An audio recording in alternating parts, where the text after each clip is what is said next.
Hello, welcome back to TL Talks Podcast. I am TL. It's great to have you. We are going to start off with the thought of the day. Before I get into the thought of the day, two small favors to ask from you. That would be to like and subscribe to the channel. Both are free. Let's start with that. Liking obviously just lets me know that you like the content of this specific podcast. Subscribing is a little bit bigger for me because it lets me know that you just vibe with my content in general. So those are two things you can do to show your support, and I appreciate it. I appreciate any feedback or any support that I get. So we'll get into it. First of all, or first thing up is the thought of the day. My thought of the day has to do with something I think I've talked about before, but it's basically along the lines of loving your job, loving what you do for a living. Like many people, I have been like in the situation where I've worked jobs where I didn't like them, or obviously didn't love them, but I just did them just to get by. And I think a lot of people can relate to that. And that was most of my adult life, to be honest with you. So last year, 2021, when I started a new career in real estate, and I was pretty sure I'd like it. Obviously, I wouldn't have studied for that test and went out of my way to switch careers if I didn't. But I'm blown away by how much I like it. I literally love real estate, everything about it, everything from the freedom of it to what a real estate agent does. You know, we educate people. You know, we schedule showings, we write up contracts, we negotiate, network, all that stuff. Just helping people. I feel like that's my biggest calling in life, helping people. And so I just can't say it enough. I literally love what I do, and that is priceless. And so that's my thought of the day. Moving on to the next segment, which is called If I Were President. This segment is about if I were the President of the United States, which I never will be. But I have some, certain things that I think that could be done differently in our country. And so I'd like to share those with you, and hopefully you enjoy it. The one that I have for this month has to do with journalistic integrity. So I'm sure you've noticed there is a lack of journalistic integrity coming from media, coming from the news. They're able to post things that aren't true just because they can get a click or get more views, and that really bothers me. So I'm not sure if it makes me weird or not, but for some reason, folks, I care about accuracy way more than the average person. So when somebody is spreading lies about somebody or something, it just really bothers me. So I see it all the time. I see it in the media, in the news. I see it on social media. I see people sharing things that aren't true. Misinformation is just as common as information, and so it's like a full-time job trying to decipher which is which sucks, honestly. And so, if I were president, I would hold people accountable for journalistic integrity. And so, when somebody spreads misinformation, when somebody blatantly just lies about somebody, they'd be held accountable. So, how would that look? I'm not really sure. I just know that right now people get away with it for free, and there's no repercussions really most of the time. And so I just make sure that they're held accountable, whether that's 3 strikes on social media before losing your account, to being fined. Money talks. Companies start to act a little bit differently when their pockets get thinner. And so I think if these media and news sources were held accountable for putting out correct information across the board, they would think twice about what they posted, and that would be a much better world to live in my opinion. So that's it for If I Were President. Moving on to TLRantz. TLRantz is like a little segment for me to just get stuff off my chest. And so thanks for bearing with me. Hopefully you enjoy it or maybe laugh, or you can just relate. So this week's is about, well, before I get into this not this week, this month. Before I get into it, I want to follow up from my last one, which is about Joe Rogan. Talked to my buddy John Lutz from the Denver Bandits about it because he had listened to the podcast, and I had mentioned like Joe Rogan is they're trying to cancel Joe Rogan, and I brought up that there was people accusing him of being racist, which is ridiculous, and that was pretty much my thought. And then he brought up a valid point at practice about how people are also trying to cancel him because he's spreading misinformation about COVID. So I have good news for you. Nothing changes. Nothing changes about my opinion of Joe Rogan. Nothing changes about what I think of cancel culture. Nothing changes about the audacity of people to try to cancel Joe Rogan. Once again, I'm going to repeat myself, but to me, it's about his intentions, and that his heart's in the right place, and he would never misinform somebody or spread information intentionally, in my opinion. And so that's the take-home point. And so I just wanted to cover that before I get into this month's. This month's TLRantz is about motorcycles. So I have never been a fan of motorcycles. Um, I think they're like a quicker way to die. Um, how to put this into words? So we drive cars, we drive automobiles. They can get in wrecks. You can get injured. Worst case scenario, die in a car wreck. If you ride a motorcycle and you get in a similar wreck, your chances of serious injury and or death dramatically increase because you're on a motorcycle instead of inside of a car. That's the first thing. That like unnecessary risk um, just seems silly to me. Now, keep in mind, I've never been the type of person that like cares about showing off or going really fast and stuff like that. So you won't ever see me like racing cars or driving 100 miles per hour or, showy stuff like that. So I feel like a lot of the motorcycle community are people that like to go fast. And, it's just not what I'm into. It doesn't do anything for me. So that's that. Now here's a take home point before we move on. This is why I brought up motorcycles for my TLRantz this month. I was in traffic like, I don't know, 2 weeks ago. I was on the freeway, bumper to bumper traffic, extremely annoyed. I think I was running behind wherever I needed to be. And what do you know? A motorcycle comes up next to me and it's just like casually just driving in between vehicles and weaving in and out and doing whatever he wants to do, driving on the side of the median, like past traffic. So everybody's sitting in traffic, not barely moving at all. And this motorcycle is just going through all of them, going around them, going in between them. People, that's bullshit. How is that allowed? Like, first of all, how is it legal? How is it that motorcycles are the only people that are allowed to do that and circumvent traffic? Like, I don't understand that. That doesn't make any sense to me at all. But I think it's ridiculous. I think it's stupid. I think they're putting themselves in like increased risk of getting hit on accident by going in between vehicles. So I guess the counter argument to that could be, oh well, yeah, they're riding motorcycles and they have an increased chance of injury and death. So their trade off is they can do stuff like that, which is a perk. I guess. I mean, but I think it's horseshit. It annoys me. And so I'm just not a fan of motorcycles in general. I don't think that they're cool. I don't think that, they just make me worry. Like, I don't want people to die unnecessarily. So they just don't make sense to my head. But yeah, that's my TLRantz segment of the month. Moving on to two things before we get into the interview. Both of them are football related. So we're going to get into the Cleveland Browns, which is my favorite football team, and then, favorite NFL team, and then my local favorite team, which is the Denver Bandits in the WNFC. So the Cleveland Browns, a lot has happened. So I got really lucky with the timing of this podcast because some big stuff recently happened, and it happened before I recorded.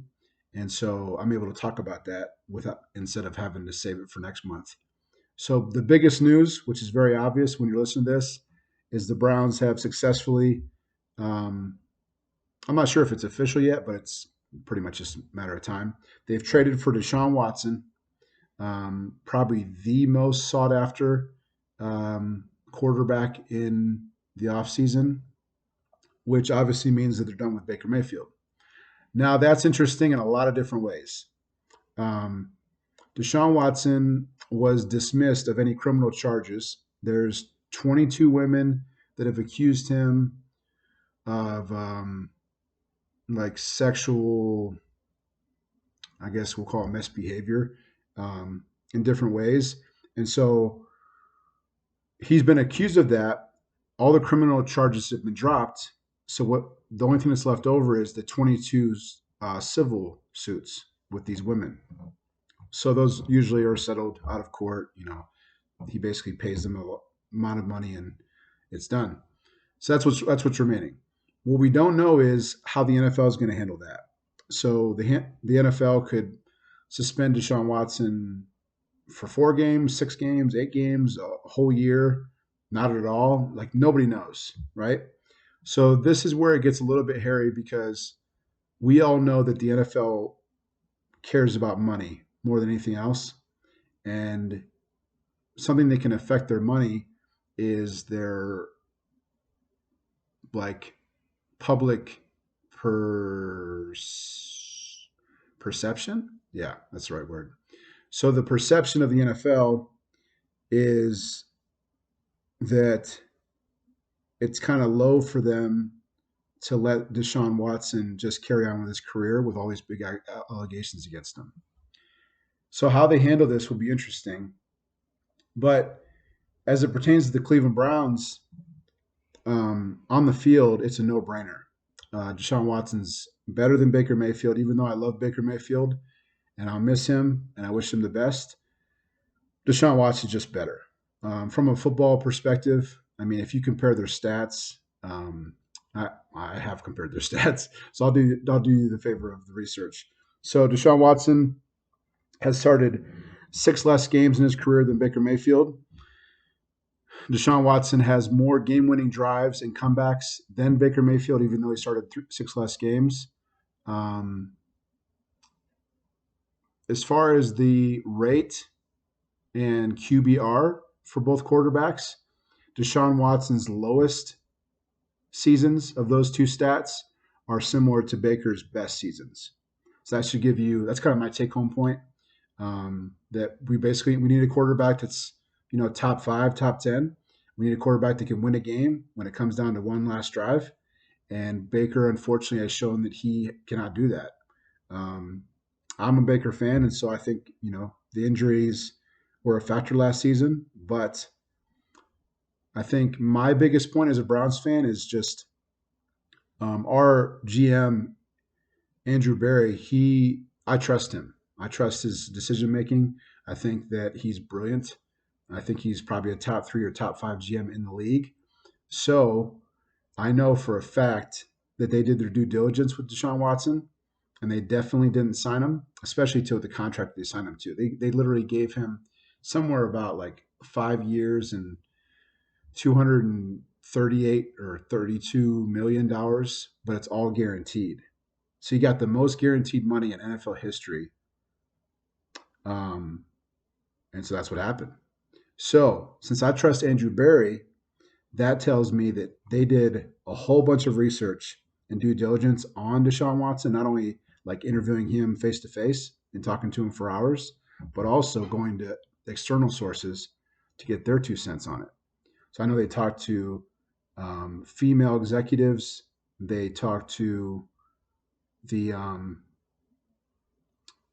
the guy that's representing Watson in court. Obviously, talked to Watson himself, and at the end of the day, they're convinced that he is remorseful, going to be a positive role model in Cleveland, outside of the off the field, and then more importantly, is going to help the Browns go to the next level as a football team. So, in conclusion, a lot of other things happen with the Browns, but that's obviously the biggest news. My opinion, at first I had mixed feelings about it, right?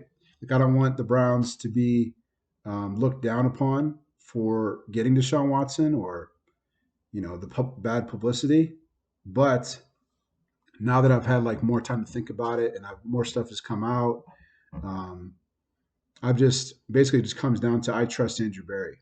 I trust his decision making. I know that he wouldn't give him that crazy of a contract unless he was completely convinced that there's going to be no more incidences and this guy's going to be a model citizen in Cleveland. And so that's that's what I'm going with. I'm cautiously optimistic about how it's all going to go. Of course, I'm very eager to see. Um, I'm anxious to see if there's going to be a suspension and how long it is. I know we recently picked up Jacoby Brissett as our backup quarterback, who's pretty capable quarterback. We unfortunately lost Case Keenum to the Bills, but that actually makes sense to me. What I find interesting with Kevin Stefanski is he seems to pair his quarterbacks up so that they're the same style. So a lot of people say Baker Mayfield is kind of similar to Case Keenum, and now we have Deshaun Watson, and Jacoby Brissett is similar to Deshaun Watson's, as far as skill set. And so I think that that's very intentional. Um, so yeah, pretty much I'm excited. We have a top five quarterback. We pretty much never had that. Um, I'm eager to see what happens. I want to see how long the suspension is.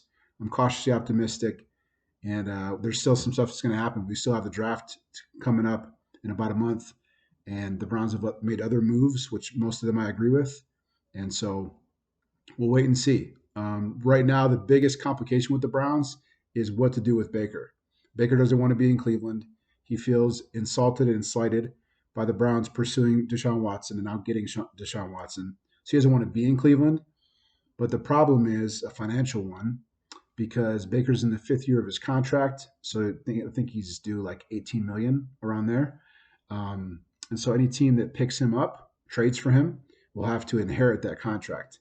And so you're basically paying $18 million for a guy that's on his last year of his contract, which kind of means he's a rental.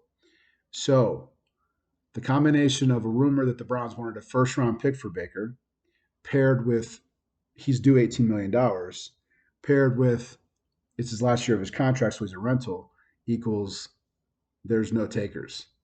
So we thought for sure he'd go to the Colts. They needed a quarterback. They got Matt Ryan. We thought he'd go to the Seahawks, but they said they're content with Drew Lock, possibly the Saints. They re-signed Jameis Winston, maybe the Falcons, where Matt Ryan came from. They got Marcus Mariota. So just one by one, these teams are falling off. So the current rumors as of this podcast are that the Seahawks could still happen for probably less of a price than what the Browns are hoping for.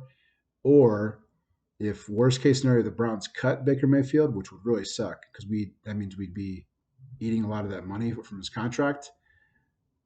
The Pittsburgh Steelers would gladly pick up Baker Mayfield. And so for me, as a Browns fan, that's worst case scenario. I like Baker, and I hope Baker proves everybody wrong and has a great career. But the only place I would not want him to do that is Pittsburgh, Pennsylvania. And so hope that doesn't happen. I can't control it, but we'll see. Moving on to my team, the Denver Bandits, before we get into the interview.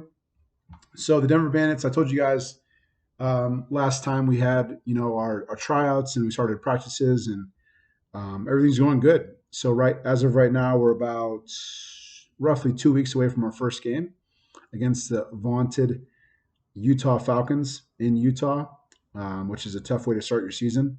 But we recently had a scrimmage against my former team that went pretty well. We had about 49 players dressed with a handful of players that weren't dressed because of injuries. So pretty good turnout by us. And it's my opinion that we played better in that scrimmage versus my former team. So that was encouraging. And looking forward to the first game. It's full steam ahead. We are sorting out, travel plans for Utah and kind of just cleaning things up. We have a few injuries, so we need to get healthy. So we're trying to manage, having productive practices, but also being smart about injuries. And so it's a delicate balance of trying to balance, what you need to focus on. You have limited time, whether it be Scout O, Scout D. You don't want to have injuries, but you need to work on tackling. It's not a very simple thing to deal with, but they're doing a good job. So I think everything's on the up and up, and I'm looking forward to the first game. We have a really good team, a lot of talent, um, but Utah is the top 10 team in women's football. So playing Utah in Utah for the first game is a rough way to start your season. Um, I'm cautiously optimistic about that one as well. I believe in my team, and I think we have a lot of talent, but there's no way to really simulate Utah except by playing Utah. And so we do the best with Scout O and Scout D to try to simulate that, but there's nothing that replaces the real thing. So that's where we're at with the Denver Bandits. And without further ado, we're going to get into the interview. My interview this month is with Mr. Brandon Archie of the San Diego Rebellion. Brandon is the head coach and OC of that team. And so I have never met him, but fortunately, Ninji was able to get us connected. We had a conversation. We talked for a little bit over an hour, I believe it was, but it was an awesome, awesome conversation. I think you guys will enjoy it. And without further ado, here is my interview with Brandon Archie.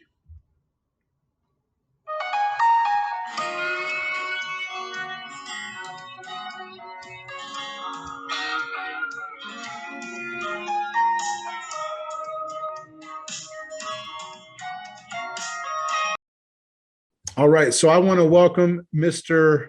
Brandon Archie to the TL Talks podcast.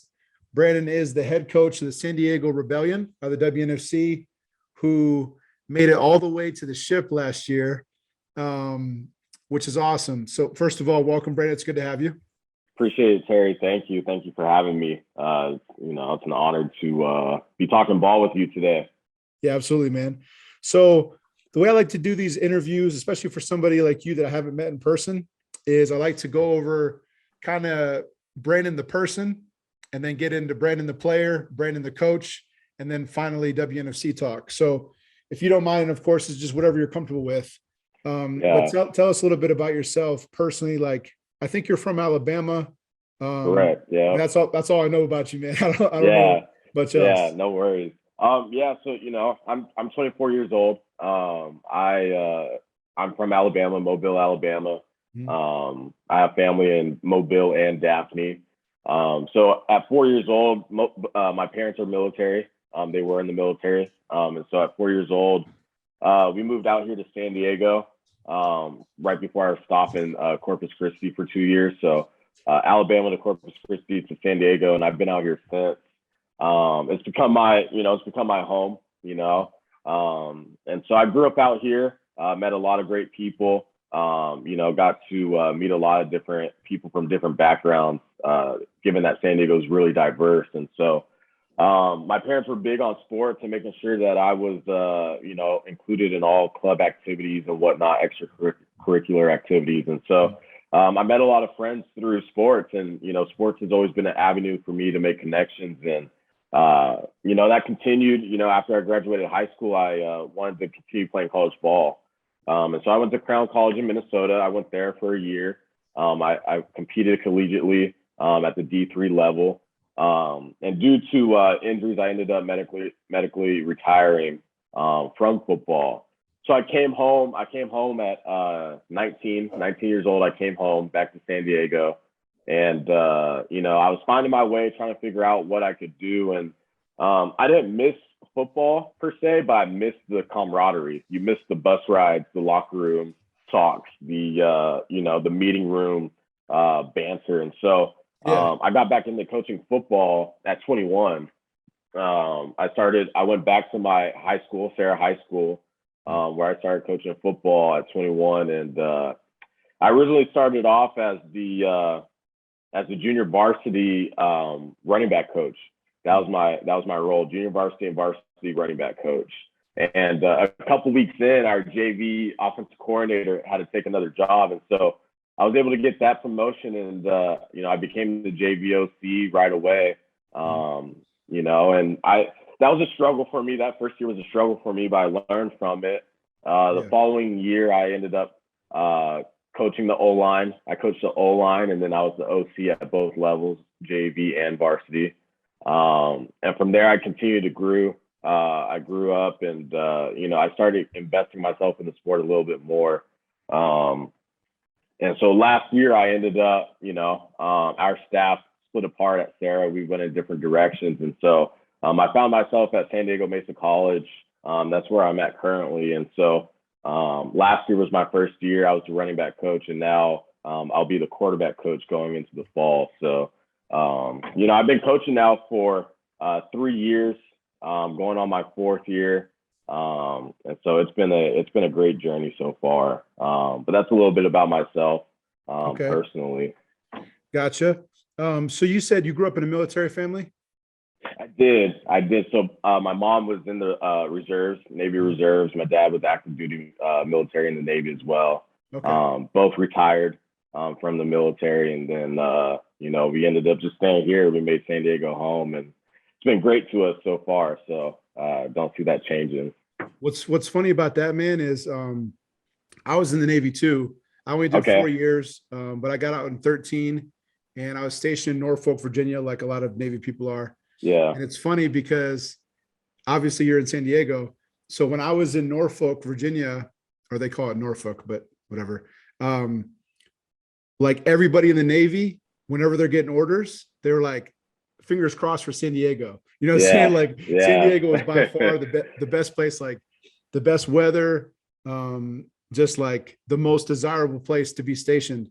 So I don't blame you for sticking around. You know what I'm saying? Yeah. But good weather and beautiful people all around, and a lot of great spots to hang out at. Yeah, for sure. So that's cool. My one question about your background with football is, what positions did you play? Yeah, so I played strong safety and running back. I played a little bit of linebacker, but I was more of a strong safety type. I played corner in college. I really played all 5 spots in the secondary between the center field safety, the alley safety, and then the corner and nickel positions. So I prided myself on versatility. I knew that's how I could get on the field, and so I was a DB at heart. Gotcha. Which is interesting because you're the head coach and OC for the Rebellion, right? Yep, that's correct. That's correct. Yeah. So your bread and butter's on defense, but you're coaching offense. Yeah, you know what? It's funny because I tell people all the time, yes, I am an offensive coach, but I look at it from a defensive perspective. I look at it from a defensive mind. And so that's allowed me to really grow on the offensive side of the ball as far as knowing and, looking to see what are the defenses trying to do? What are they trying to accomplish? And with my background on defense, that has helped bridge the gap between finding that out as an offensive coordinator. So it's been a great transition so far. Gotcha. Yeah, that makes complete sense to me, man. We have a couple of things in common. So we're both linked to the Navy. I actually played D3 football in college as well at Heidelberg in Ohio. So I played a little bit of college ball. And then just like you just said, I played pretty much quarterback and receiver my whole life. But I started off only quarterback for a while, and then I kind of switched to receiver. And just like you said, there's a lot of value as a coach, being a receiver and knowing what I as a quarterback would want my receiver to do and not do. Right. And then doing that, you know what I mean? Like being a quarterback friendly receiver, you know what I'm saying? Exactly. And that's the way to be, especially, you playing quarterback, how it feels to be surrounded with all the bullets flying because everything is centered around you. And so you want to be the best teammate and, the best receiver possible for the quarterback. Like you said, quarterback friendly. Yeah. And the same thing goes with offense defense mentality. So just like you said, if you played mostly DB in your career, what you were trying to impose on those receivers or what you're trying Yeah. to do to mix up coverages and confuse people. And so since you already did that, now you're on the other side and you're diagnosing that. And so it's kind of a Yeah. seamless Yeah. process. That makes complete sense. So I assume you're an Alabama fan? I am. Roll Tide Yeah. all the way through. Huge Nick Saban fan, and you know what he's been able to do the past couple of years. You know, I remember when Shula was there. You know, I was younger, but I remember the days of Shula. But to see the consistency of Saban, you know, I think it's now been 12 years. We're going on 12 or 13 years. I mean, it's incredible to see what he's built down there in Tuscaloosa. Yeah, it's really impressive, man. I'm a really big Ohio State fan because I'm from Ohio. Okay. And so, you know, there's obviously a natural rivalry because Ohio State's usually very good. So is Alabama. There's about maybe 4 or 5 teams that are consistently, you know, at the top. Yeah. With our teams being 2 of those teams. So, of course, like, and I don't want to get too much on a tangent, but like, you know, I have buddies in the Navy that are from the South and from, you know, Arkansas and stuff. So they'll bust my balls about, you know, SEC's by far the best conference, and everybody else is a distant second, which of course I disagree with. But there's a little bit of bias that's going to be natural, but I mean most of it's just teasing each other and fun. But what would you say? What would you say your opinion is? I mean, it's not even debatable how good Alabama is and Ohio State. But what would you say about that argument about how good the SEC is, or if the SEC gets preferential treatment, or if they are by far the best conference? I've already heard it. I've already heard it all, but I'd be interested in your opinion. Right. You know, I like you said, there is bias. You know, I have maintained for the fact that I do believe the SEC is one of the better conferences. It definitely is. In the NCAA. But the one thing I come back to about that argument is that we're talking about the conference as a whole. And so you look from top down. Yep. And so you can make the argument that the ACC and the Big Ten are just right there. Yes, the SEC is top heavy, but you know, there's been years where, you know, it's a 3-4 team race for that SEC championship, and everybody else just is still trying to figure it out. And so, you know, I do think the SEC is the best conference. However, I do think the ACC and the Big Ten in recent years have made a push to be the best conference. Now, obviously, the ACC was down this past year, but the Big Ten stepped up. We saw the Big 12. The Big 12 is continuing to get better. However, they're losing 2 teams to the SEC, so that right. You know, that doesn't do them any favors. But yeah, I do think from top down, you know, the ACC and the Big Ten make an argument to be the best conferences in the NCAA over the SEC. You know, and that's just me not looking at it from the top only, but you know, the whole picture. Yeah. Right. So yeah, I appreciate that you can keep it real. Some people can't do that, man. Some people it's hard, you know. They can't separate. I tell you what, I just appreciate good football, and I even appreciate it more when you can see it consistently, because I understand how hard that is to maintain. And so I just have an appreciation for great football. Me too, man. That's what this podcast is all about, really. I love football. I talk about football in life. I think you listen to at least one of them.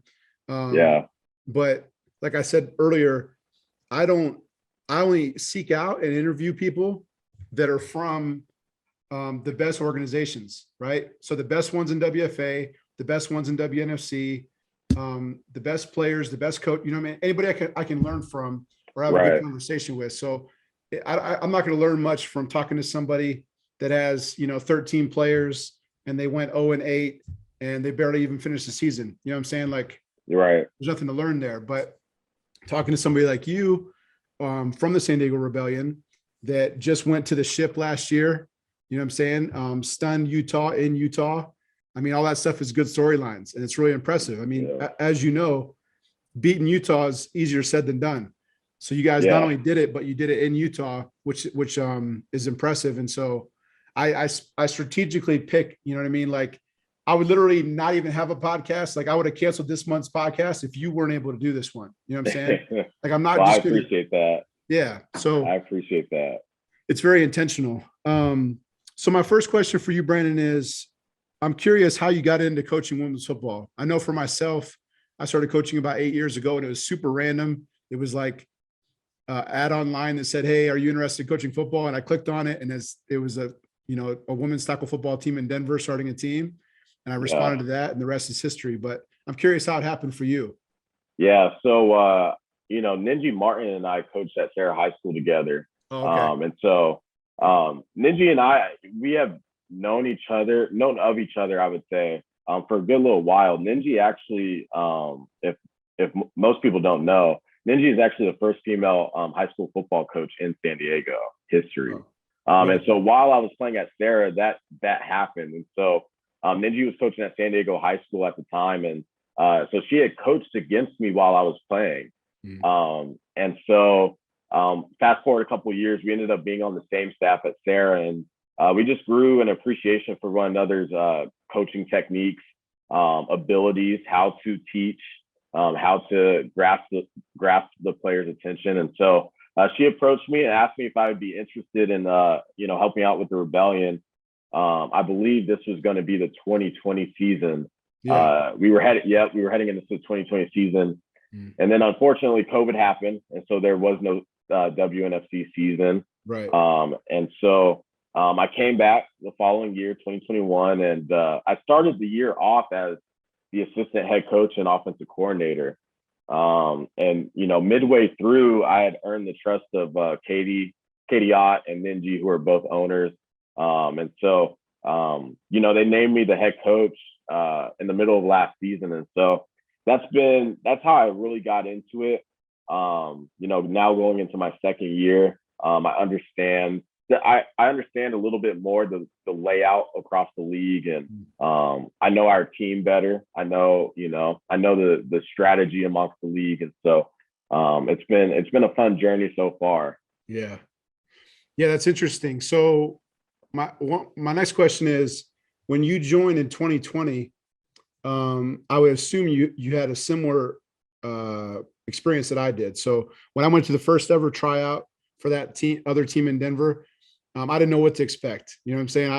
I didn't know if I was going to be blown away by a whole bunch of crazy athletes, if it's going to be a bunch of knuckleheads running into each other. I had no idea. You know what I'm saying?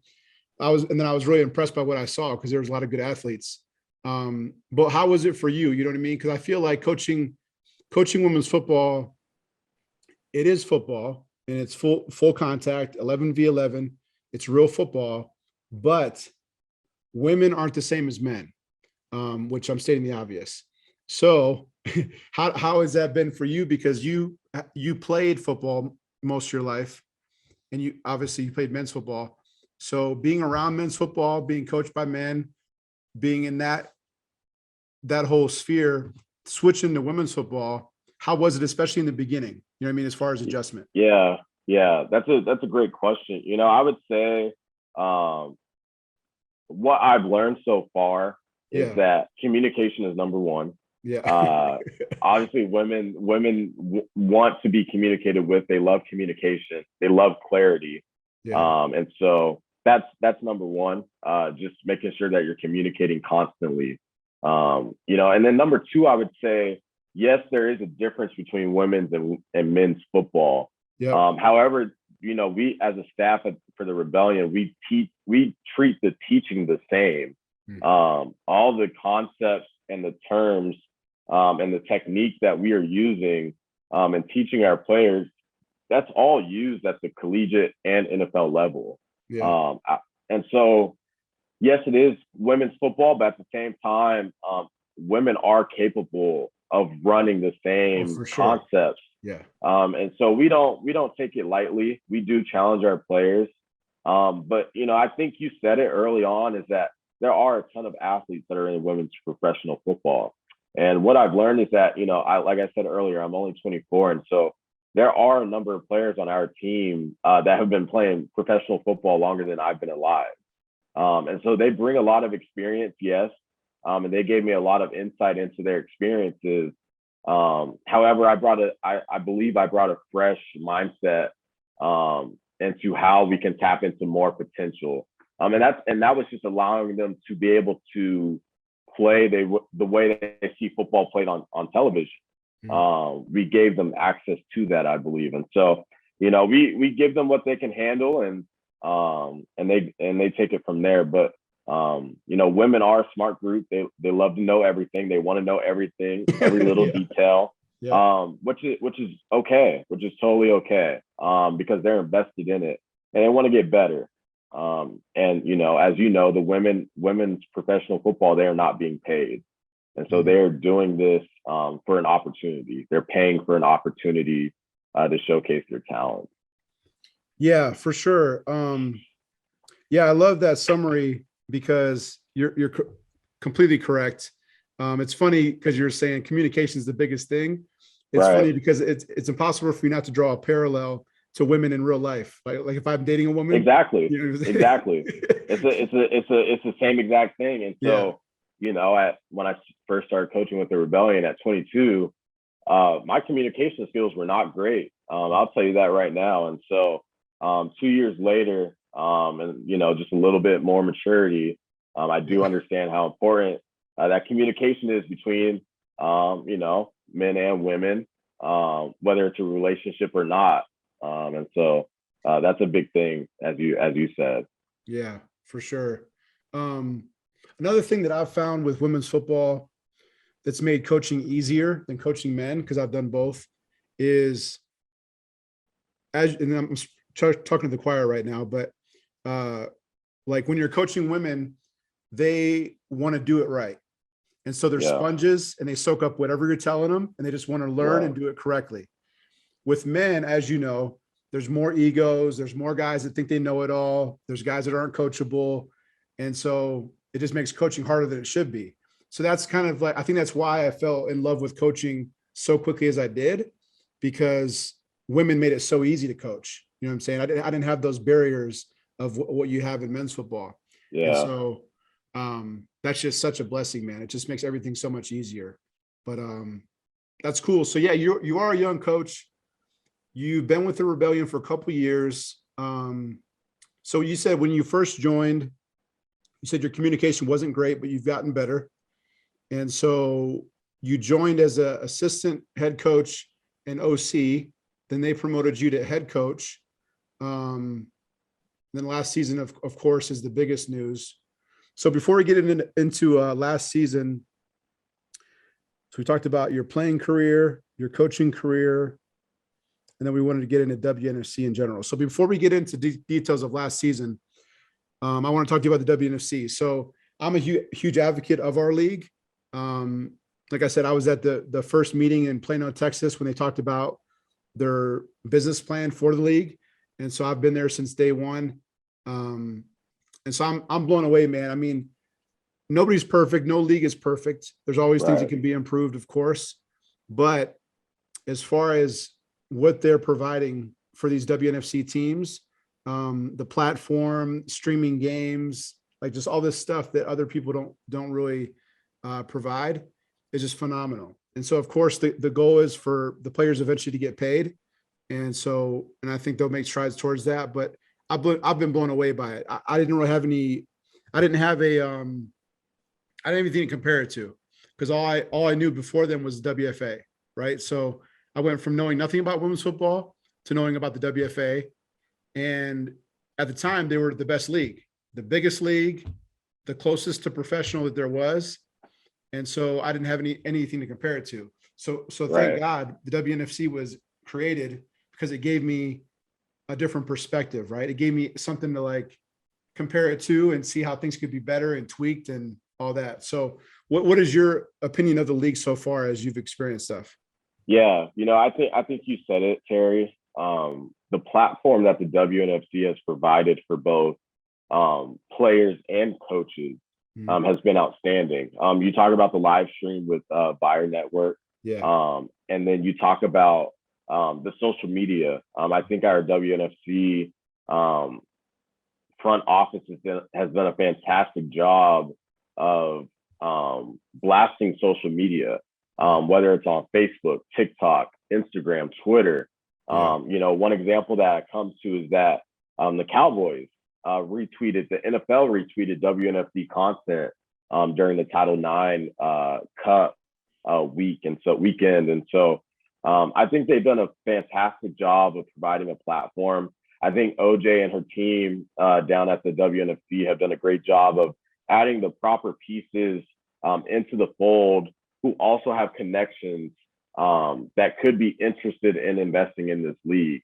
And that's what it's all about. It's about who you know and not what you know. Yeah. And so I think OJ is doing a fantastic job of utilizing the people that she knows, selling them on the product, and then showing them the product and saying, hey, like, here it is. This is something that you want to get on right now. And I think this offseason so far, we've seen the WNFC add to their board of directors and really take on, a name for their own.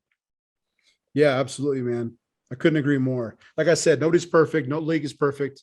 Right. So I'm not trying to be ridiculous and sound like, there's no flaws or anything that can be improved, but it's hard not to be impressed by what they've done so far, as far as sponsorships, as far as exposure, like you said, branding. I mean, they just have a lot of stuff figured out. Like with OJ's background and Dillo's background, like they have some stuff figured out from a professional standpoint about branding a league and making a product that's just better than what's been available before. And so it's just really cool, man. Like the way that I say it is, a lot of people have good ideas. Not a lot of people turn those ideas into, real things. You know what I'm saying? Right. And I would say that everybody usually has a 5-year plan when they're going into something new. When they're investing into something new, a new project, everybody usually has a 5-year plan. I don't know exactly what the WNFC's 5-year plan was, but I will tell you, the couple, now that the WNFC is a couple seasons in, that 5-year plan is starting to come to fruition. Those first couple of years are tough when you're, trying to do something that hasn't been done before in the women's game. And so, I think their 5-year plan, I don't know the details of it specifically, but I think we're all starting to see it come together. We're starting to see it come to fruition. Yeah. And, we just can't, I've had a couple conversations with, OJ and Dillo, on the gridiron, just quick conversations, but, from afar, I'm impressed. I'm proud of them, because I understand how hard that could be, doing something that hasn't been done before. So kudos to them and the team down at the team with the WNFC, just really taking this thing head on and continuing to move forward in a respectable way. Yeah, well said. One thing, it's funny, man. Like I said, I had nothing to compare it to until the WNFC was created. So WFA was all that I ever knew. And it was the best option, right? There wasn't any better options. So here's the funny part. One thing that WNFC prides themselves on is transparency. And I had never seen that before, right? And I don't know if you're involved with semi-pro football for men's in California, or if you're familiar. I know we both played a little bit of college ball, but in my experience, just with semi-pro, men's and women's, that's all I've dealt with as far as coaching. One thing that has never existed until the WNFC is transparency.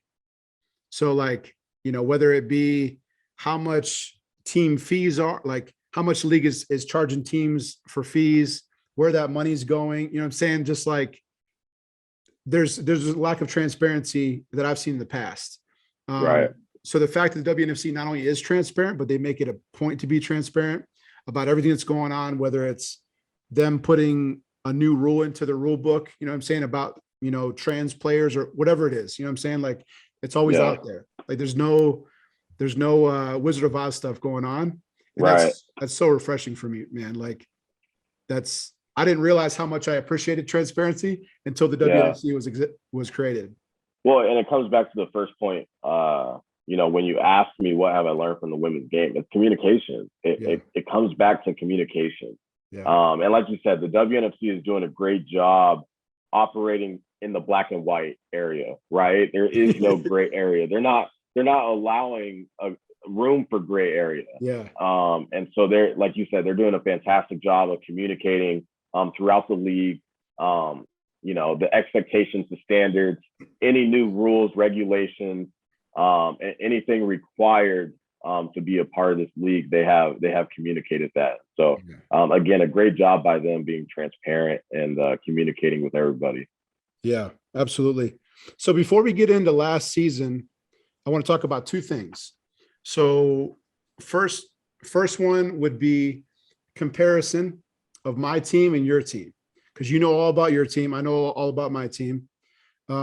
If you start the comparison, you have to obviously go back to last season. So my team finished 4-2. Denver Bandits finished 4-2, missed the playoffs because we lost to Las Cruces. And unfortunately, we weren't able to be in the tournament. Your team, did you guys finish 6-0? We did. We finished 6-0 regular season. Yep. That's what I thought. So you finished 6-0, went to the playoff tournament in Utah, and were able to advance to the championship versus the almighty Texas Elite Spartans, which we'll talk about that later. So the initial comparison from last season is there is no comparison. We missed the playoffs barely, but we still, I mean, it is what it is. We missed the playoffs. Missed the playoffs. You guys not only made the playoffs, but went undefeated in the regular season, beat the vaunted Utah Falcons in Utah, and then played, Texas Elite in the championship. So from that standpoint, there's not much of a comparison because you guys had a much more successful season last season than we did. Now, as you said, you go in the off season, right? A lot of things can happen. So whether it's players, you're always going to have new players just organically, but new players, you might have players relocating to play for you. You could have players playing from out of state. You could have international players. I mean, there's a whole bunch of things that could happen, right? So I know for my team, I've been blown away by what's happened this offseason for my team, but I'm curious, just take a peek into the San Diego Rebellion. How does that look for you guys? Because I know, how many we usually have at practice, how many we have registered for the league, how many, all those details. But I'm curious. I mean, you guys were one of the best teams, so it can't be that hard to recruit. But I'm curious how that's looked for you from comparing last season to this season. Yeah. I'll tell you, this off season going into it, we've had quite a bit of returners come back. Yeah. We have a high retention rate. We're in the 90% as far as retention rate, which is big. When you're building a program, you want the retention rate to be outstanding. And so that was number one, making sure that we retain our players, right? Yep. Number two was, like you said, recruit. You want to recruit former collegiate players that have competed at the highest of levels, women who are looking to itch that competitive drive again, right? They want to start competing again. And so, we found that trying to talk to women who are just getting out of competition at the NCAA level, you want to go recruit them because they want to keep that competitive drive going. Yeah. And so we have found success in that. And then you talk about the international. You go into the international pool and you see who can because obviously San Diego is very expensive.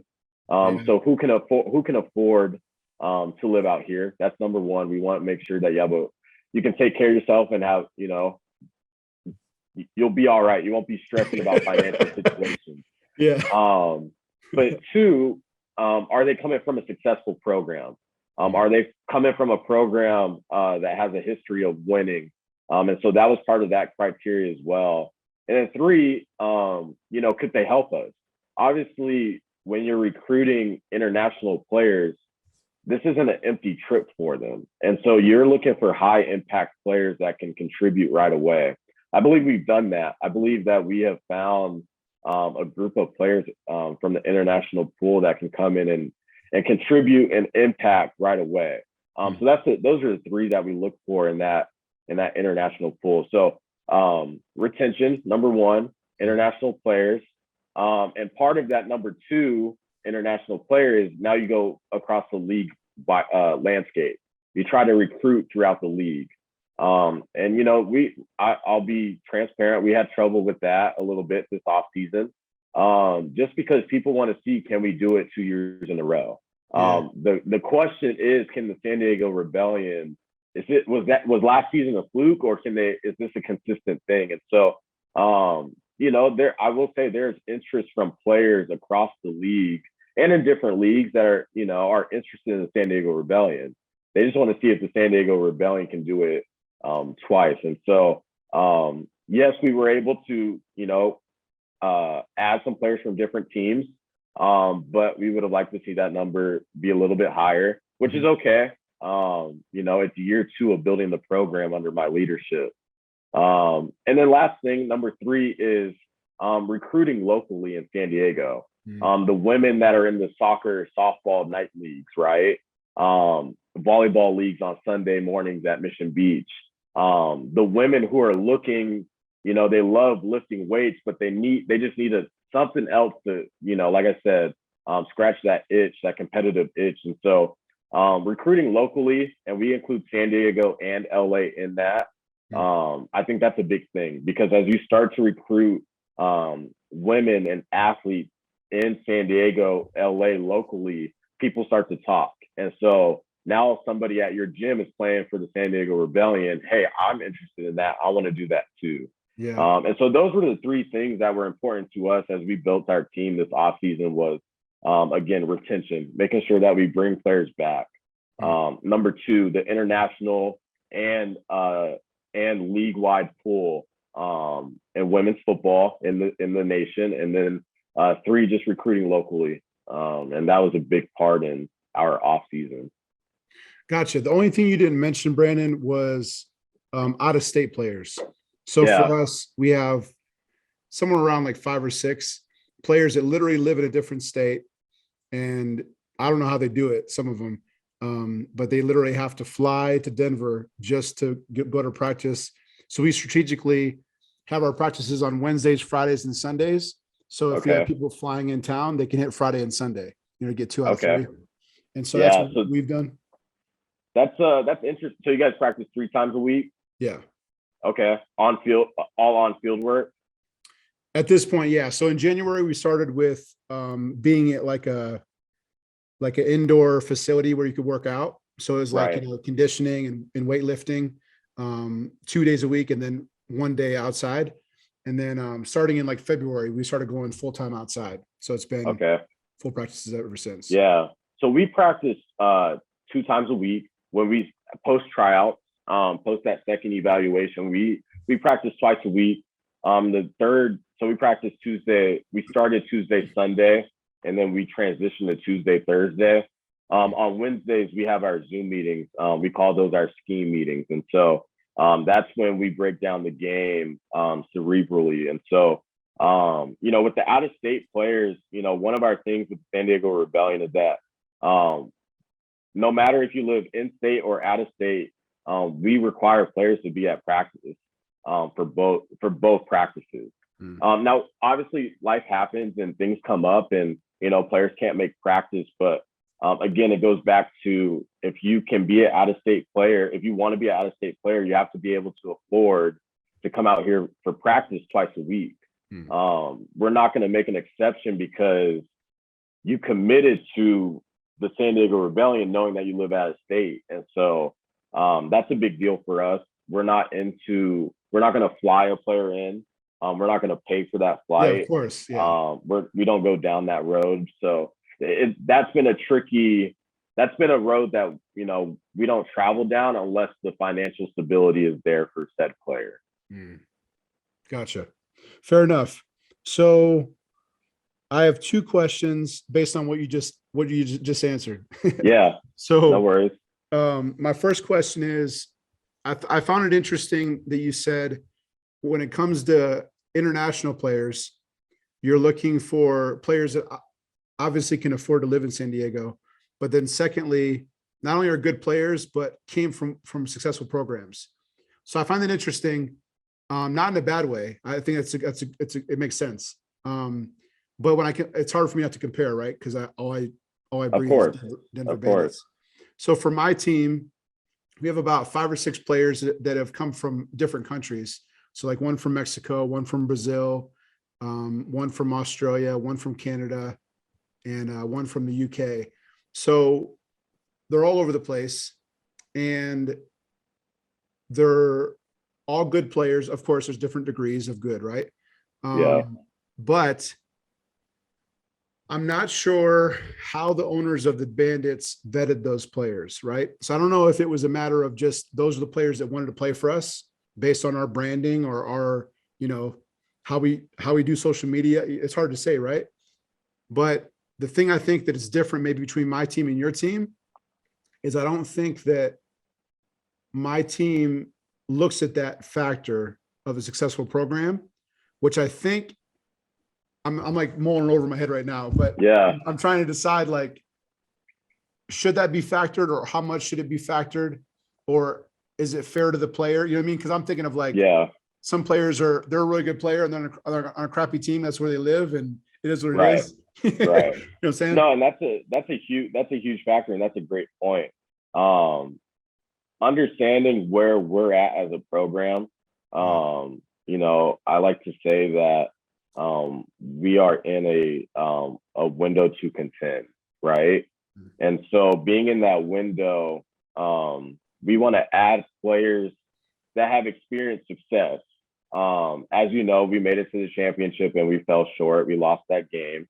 And so going into the off season, you want to surround retention's number one. So we're trying to retain the players that got a taste of getting to that moment. And we want to add players to the fold that know what it takes to get to that and how to get over the hump. And so I'm not saying that, there are talented players on really bad teams. That is a fact. Sure. However, you look at that and you say, okay, how's their character? Do they have winning habits amongst themselves, character-wise? We call it a champion mentality with the San Diego Rebellion, having a champion mentality. Are you putting in the work daily? Are you studying your playbook? Are you watching film? Are you working out on the side? Now, also a champion mentality may just be getting out of bed one day just because you're not feeling hot. You're not feeling great as a person. So it can range from going to the gym, and it can range from giving yourself a day off. It can range from getting out of bed and being productive. The champion mentality for us is so wide range that, because at the end of the day, everybody's personal expectation is different from each other. And so everybody's champion mentality will be a little bit different in that sense. And so if we were looking at players that came from less successful programs, we will look into the fact, do they have a champion mentality? We'll vet them out. I'll tell you right now, with our international players, I had quite, I would say, double-digit Zoom meetings between all of them as a total, just trying to vet them out, talking to them, getting to know them as people, and their goals, of course. And so we really do try to vet them out, when they come to our organization. Gotcha. I love that answer, because I was thinking, like the way you described international was kind of like black and white. And I'm thinking, well, life isn't usually black and white, and neither is recruiting. And so I was hoping your answer was going to be, if they're not from a successful program, then there's a different criteria that we're looking for. The championship mindset. What are your habits? You know what I mean? How do you operate? Are you a me first player or a team first player? Stuff like that. Right. Because again, when you're recruiting a player from over the pond, again, this isn't a vacation. No. It's not a vacation. They're here to work. And so you want to make sure that they know what they're getting themselves into. Yeah. You have to know that if you're going to play for the San Diego Rebellion, we're going to challenge you in a way that's going to help you grow as a person and player. And you have to be okay being uncomfortable. You have to be comfortable being uncomfortable at some moment. Yeah. And we're going to build you up, but You just have to know what you're getting yourself into when you come play for us. One thing because that, again, it's a communication thing. We don't want them to fly a 22-hour flight and they get here and it's not what we said it was. Yeah. No, this is exactly what we said it was. This is what you're getting yourself into. And so that's a big thing because they have to go through a lot of work to come here, with the visas, the work visas. Yep. Yeah. So, you want to make sure that all expectations are made clear before they arrive. Yeah, for sure. I love that. Something that Denver does right after their tryouts is John, one of the owners, he literally has everybody sit on the bleachers and like spells out like as much as he can, basically. Like, this is how much it's going to cost. This is what to expect from us. Like, there's no BS. Like, there's no like, you know what I'm saying? He'll tell you like what you need to pay for. If you're a first year player, you got to buy a helmet. You know what I mean? That can cost this. Yeah. So there's no curveballs. And some players literally came in from Phoenix, went to a tryout just to get a feel for the team. And then just the fact that we were that transparent was the reason that they relocated and played for us. You know what I'm saying? Like, it was just, it's a big thing. And, we do that same thing on signing day before our players sign their contracts. Our general manager, Jessica Serrata, will give her presentation. Our owners, Ninji and Katie, will give their side of things from their perspective as the ownership group. And then I come in as the third presentation. I provide what we're trying to accomplish as a team on the field, the expectations, the time commitment, and whatnot. And so those things are broken down before the players even sign their contract. And then we have a separate, this was the first year we did it, we did a rookie seminar. And so we did a rookie seminar. If you're new to San Diego Rebellion, we had a Zoom meeting where players could ask questions regarding how we operate, how we handle these situations, what they needed to pay for, like you said. And so we found success in, again, being transparent and making sure that we answer every question to our players. So it's been great so far this off season. Yeah. Transparency is huge, man. I've noticed a few things with women, like you said, they love communication, if anything, over communication. But I've noticed even as a coach, because basically I'm an analyst and advisor for my team. So I just walk around and, see how everything's going and give advice when I see it or give somebody a tip, like just small stuff. But I noticed like even like a small thing, like I'll give you an example. At practice on Sunday, our defense coordinator, Jason Dreckitz, there was a play where the offense had a toss play to the outside, and our cornerback came up and made the tackle. She did a good job, but she kind of like made the tackle, but kind of struggled to bring her down, right? Took a little bit longer than it should have. But there was a lot of her teammates right there. So all of her teammates were watching her make the tackle instead of helping. You know what I mean? I'm not saying pile on or hurt anybody, but I'm just saying, as a football player, there's just being a good teammate, you can clean somebody up. If somebody's holding them up, you can clean them up, make sure they go down, and it's all good. Right. So what Jason said in practice was wrap them up, then clean them up. Right. And he yelled it like 2 or 3 times. And it struck me because I said, okay, this is a teaching moment, because when I was a coach and I would say things like that were very common to guys that have been playing football their whole life. Right. We know what that means. Right. But as you know, you have to coach when you're coaching women's football, you have to coach to the player that has the lowest IQ. Right. Correct. So assume she knows nothing. So don't use any of those terms that you think are second nature. Because if she doesn't get it, then you know what I mean? Like, right. Yeah. Well, I think it's great. We talk about using buzzwords. And so that's a buzzword, wrap it up, clean it up. Yeah. Now with that buzzword, now you want to show it physically as a coach, what that would look like. And so you have your wrap up player, and then what is the technique of the cleanup player? And so we're wrapping up the tackle. Okay, that first person who wrapped the tackle can't make the tackle by themselves. Somebody needs to clean up that tackle and make that job. And so the buzzwords are great. Now give a definition of said buzzword. and now you're cooking with grease on how to teach the player with the lowest IQ on the field. And then Exactly. if, obviously if they have a question and need some more assistance on the side, that can be Yeah. handled. Yeah. But at least you gave your buzzword, your definition during that drill, and you can keep going and get reps in. And so Yeah. that's a big deal for sure. Yeah. And an example, if you have time. Yeah, of course. Yep. So before we get into last season, the last two things I wanted to touch on was the San Diego Surge, who Yeah. you're aware of them, right? We have former Surge players on our team. Oh. When I came to the Rebellion, the Surge were no longer in existence. Yeah. But I am familiar with them a little You're bit. aware. I Yeah, figured. yeah. I figured.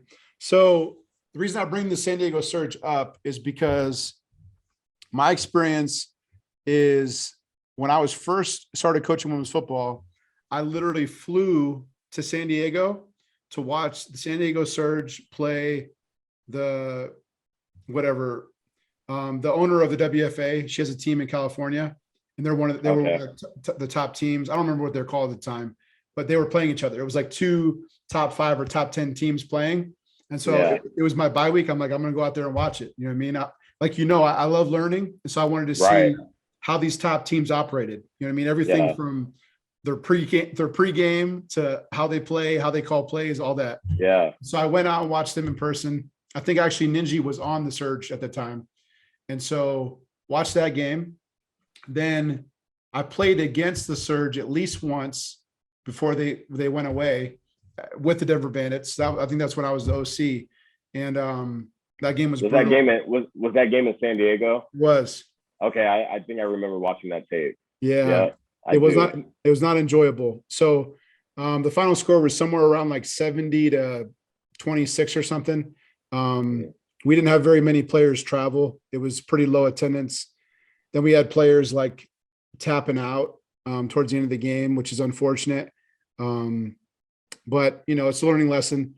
I was so frustrated, man. I remember telling our kicker, I said, the player I don't want you to kick it to is like, let's say deep left, right? Yeah. It was Deanna Guidry. Right. So don't kick it deep left. Guess where she kicked it? Deep left. Yeah. The ball went deep left. So the game started with them running a kickoff back for a touchdown because, coaching only goes so far. But anyways, Right. My point of bringing that up is because the Surge, when they went away, of course, some of those players are going to play for the Rebellion, which is good for you guys. But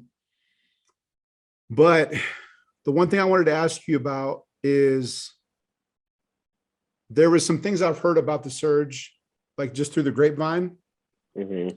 And it sounds like it might be kind of similar for you guys. And I'm not comparing you guys because you guys are different teams and different owners and a lot of things are different. But the thing that sticks out to me is what I was told about the San Diego Surge and kind of the reasons they went away was there was kind of a lack of commitment, which led to low practice attendance. So less practices and not very good attendance at those practices. And so I wasn't sure if it's a San Diego thing or if those players were just older players that were kind of like burnt out and, were barely playing. But the only reason I bring it up is because when I asked you about your team, you mentioned that you guys practice twice a week. Correct. So pretty much all the years that I've coached, it's always pretty much been 3 times a week, just different days of the week. So I'm curious, like, do you have any feedback about that? Do you think it is a San Diego thing? Do you think you guys get enough done in 2 practices? Do you not think 3 is not necessary, or what would you say for that?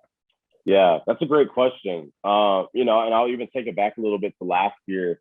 A lot of people don't know, but because of COVID, in California, all the sports were played in the spring, and so it made field availability really hard. Yeah. And so last year during that run, we only practiced once a week on the field.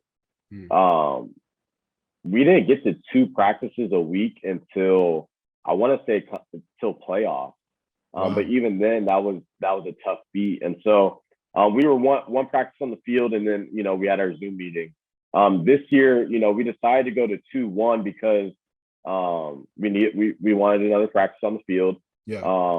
And I think the other thing too is that we understand our team, we understand our roster, we're not the youngest team.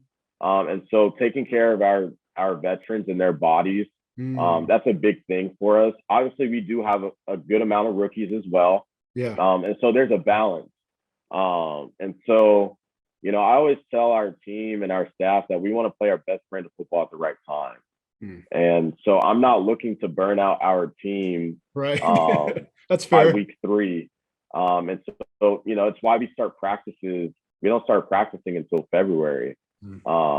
Yes, we do Sunday workouts. Those are optional throughout the off season. Right. But we start in February with practices, and we build it up slow. Our first 3 practices this year were just rebellion apparel. There was no gear. Because the mindset behind it is that because most of these players have been playing longer than I've been alive, I don't have to teach them how to play football. It's more about, okay, understand what is your opponent doing, and then when we get on the field, let's show you the technique on how to defeat it, and now you're in a good position. And then it's just, retuning those skills, allowing them to get those kinesthetic reps. But I think the 2 practices is great. I think it's a great balance for our team. And when you're putting the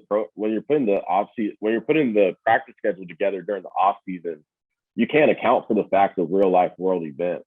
Gas right now in California is damn near $6, $7 in most places. And so, you have to look out for your team's financial abilities and, making sure that if we keep practicing at this rate, will my team be able to sustain and retain all these players when we get to the end goal?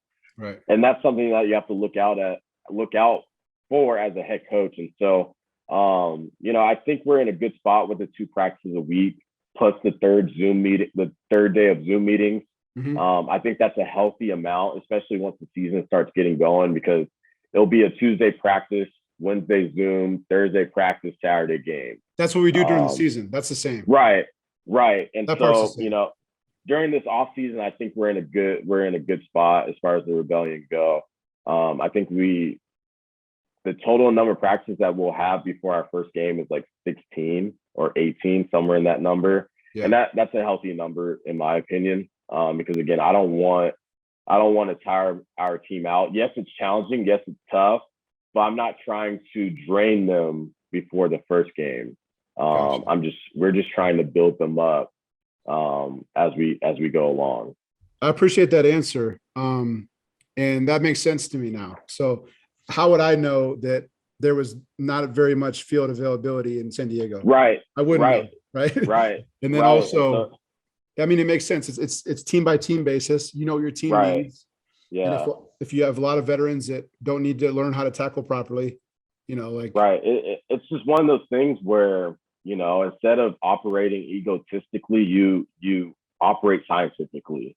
And you operate by your team's makeup. And so it's a year by year thing. It really is. It's a week by week thing, honestly. Every week we start our staff meetings on Mondays, and we go around the room, and I get a breakdown of everybody's position, and we try to figure out how are we health wise here, how are we progressing here at this position, what do we need to improve on, and so those lines of communication help come to the conclusion on how we need to structure our practices. So it's been great.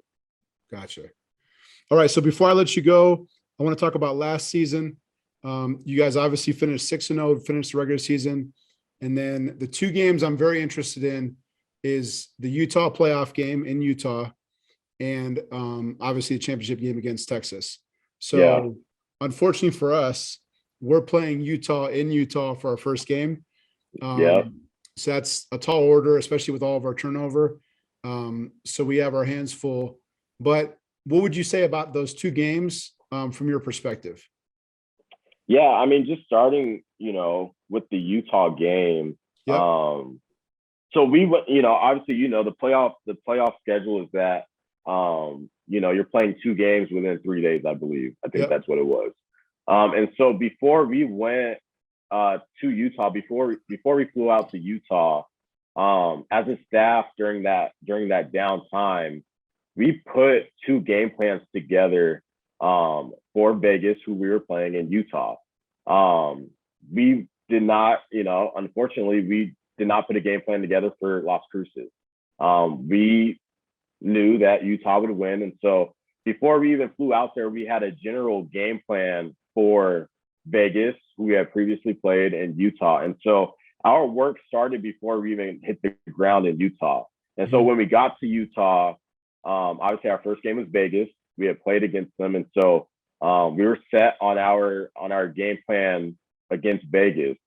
And then, as we were practicing in San Diego before we came to Utah, we implemented some of that game plan.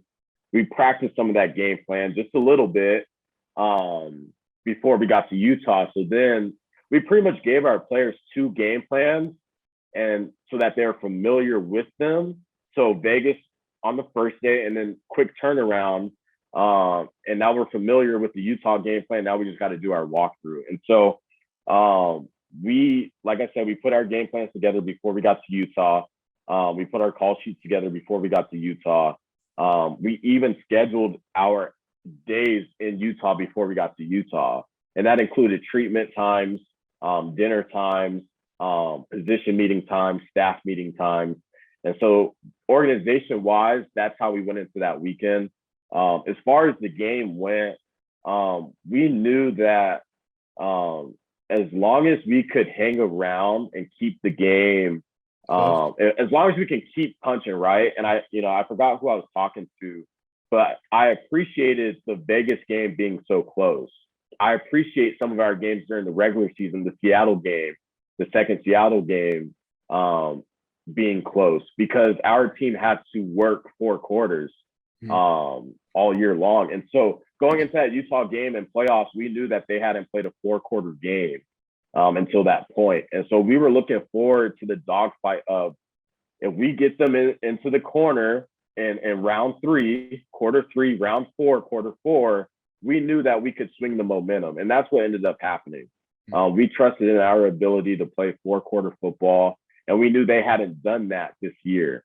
And so that was, last year. And so that was, that was the game. That was really the mindset going into that weekend. And then, obviously you asked about Texas. So going into that Texas weekend, I believe it was a very quick turnaround, like 2 weeks. So again, we did the same thing where we flew out about 5 days prior to the game. And again, we had our itinerary organized and planned out. The call sheet was ready to go. We got to Texas, and, the one thing about the elite, and I'll talk about the difference between that title game and the Utah game, was that most of our players had played Utah. They got to physically feel them. They got to go against the scheme, because they've been running the same scheme for I don't know how long. Right. And so our players had familiarity of going against them. None of our players have played against Texas. And so when you don't have that feel of playing against them, and I'm not making excuses, but it's a little bit of a shock, because you get into the game. It is what it is. It's reality. You're nervous, and you don't know, you hear about the Texas Elite Spartans and this and that. And so, you're getting your nerves racked up before the game even starts. And then you get in the game and you feel them and you figure it out. And so I feel like our team, I feel like we were nervous going into that game. I don't think we performed well at the highest level. And that starts with me. I don't believe our staff performed at the level that we were capable of. Yeah. I don't think our players did as well. However, from that game, the positives from it is that we were able to feel the Texas Elite Spartans. We got to go against them. We also got to see our scheme against the Texas Elite Spartans. I think that's always the biggest thing, when I got into women's football, is game planning, trying to figure out how will they line up and play our scheme. Now that I have 1 year under my belt in this league, I have a decent idea of how everybody tries to play our scheme. And so now with that experience, both for our players and them being able to feel Texas, and then us as a staff looking at that tape and the scheme, right. You're able to put 2 and 2 together and say, okay, this is how we attacked them last year.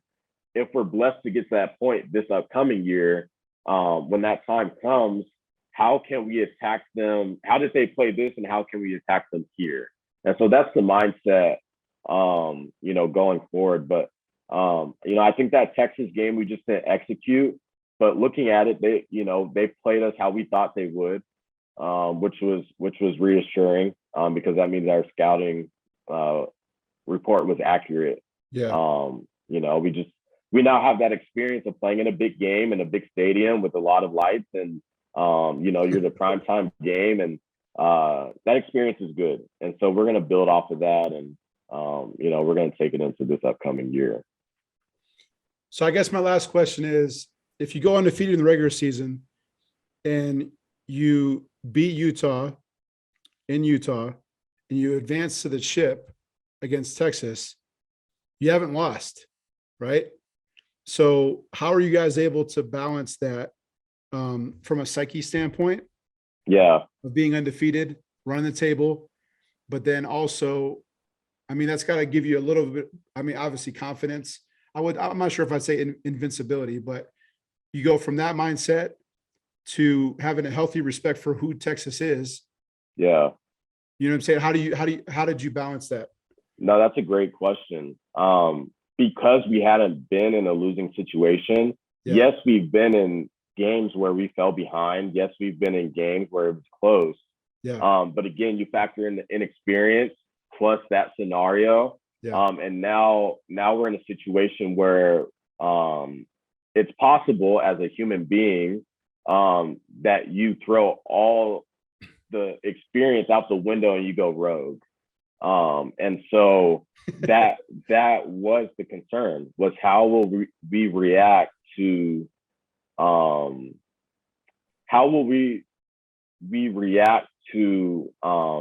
this situation in Texas, again, on the highest stage where this is what you play for. And so that was a big deal. That was a very big deal. And, I'll tell you what, Terry, I go into seasons and my mindset is we just have to get into the tournament. No matter if we lose a game during the regular season or not. Yes, it's nice to go undefeated and whatnot, but the goal is to get into the tournament because that's when the real season starts. Yeah. And so I don't mind losing a game during the regular season. Yes, it sucks, but at least we got it out the way. Yeah. And so now as a team, we have to be able to, last year we were a very outcome focused team as far as our goals. Our goals were, we need to go to the championship and beat Texas. That was our goal. We are now a process focused team. And so we're taking it day by day, practice by practice, game by game. Because what happens is because when you become so outcome focused, you miss the lessons in between. And so I want to ensure that our team learns those lessons game by game, week by week, day by day, so that when we get to that moment of playing a team in a high tense situation, yeah, we have now focused on the process, that it's nothing new. It's now, we're not outcome based, and we're not anxious that the outcome is very close now.